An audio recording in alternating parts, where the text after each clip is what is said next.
Okay. In order to kill, there has to be 5 things that take place. There has to be a living being. You have to have intention to kill it. You take a weapon, you use that weapon, the being dies. Now, there's a lot of people that are butchers out here. When you go into the store and you buy some meat, is it a living being? Not was it a living being, is it a living being? No. Did you have intention to kill that living being? No. Did you take a weapon and use that weapon and the being die? No. So there's no wrongdoing in that. Especially vegetarians really have a thing about meat. Oh, you're killing living beings. If you stop buying meat, then they'll stop killing living beings. Well, I'm sorry, it don't happen like that, not in this world. But vegetarians don't understand that there's a whole lot of insects that are killed because of growing the vegetables, digging in the soil. That happened. But what's the intention?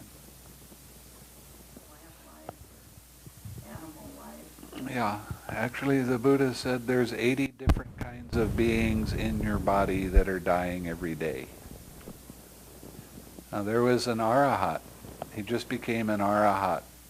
And with his psychic ability, he started looking that if he walked, he would be killing living beings. Not even ants, just beings in the ground. So he stood in one spot. And then he saw that if he drank any water, he was killing living beings, so he stopped drinking water. And then he saw that while he was breathing, he was killing living beings, so he started holding his breath. And the Buddha came around and said, "Monk, what are you doing?" And the monk told him. And the Buddha said, "You can't look at it that way. That's why you want to become an arahat, so you can get off this wheel of samsara and not have that kind of problem again." I mean, there's all kinds of beings inside your body that are dying just because you put food in your stomach. Can't stop that. Got to eat, right? And in the Jivaka Sutta, the Jivaka was the doctor that attended the Buddha. And there were some Brahmins that were around, Jains I guess they were, that started criticizing the Buddha because he ate meat. And Jivaka went to the Buddha and said, "Well, what's the deal with this?" And the Buddha said, "Suppose there was a monk that was invited to somebody's house for a meal, and there was meat, and there was other curries and all of this other kind of stuff. Now, if he ate that with anything other than loving kindness in his mind, then he wasn't following the Buddha's teaching."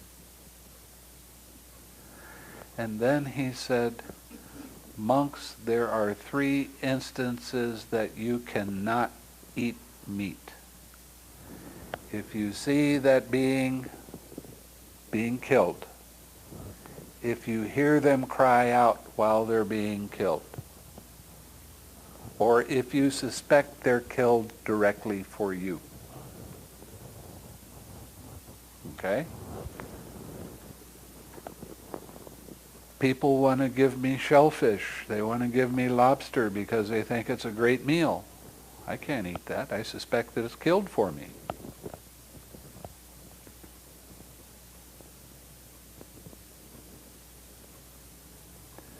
So there are some restrictions of being a monk, but when somebody brings goat meat or something like beef or whatever.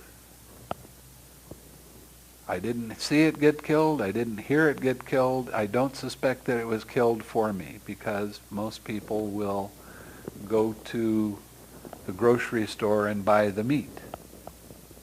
So that makes it allowable for the monks.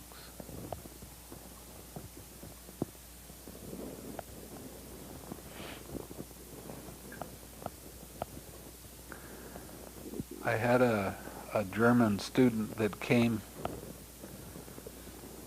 and he started practicing meditation with me a couple of months ago.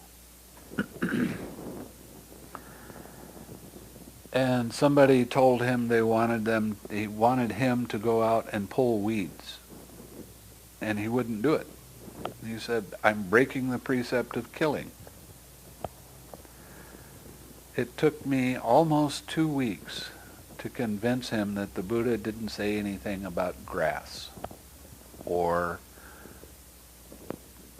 plants. He didn't say anything about that.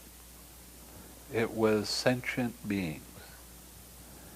I told him he couldn't eat any food. He couldn't eat any meat. He couldn't eat any vegetables, because he was responsible for the death. He finally got it.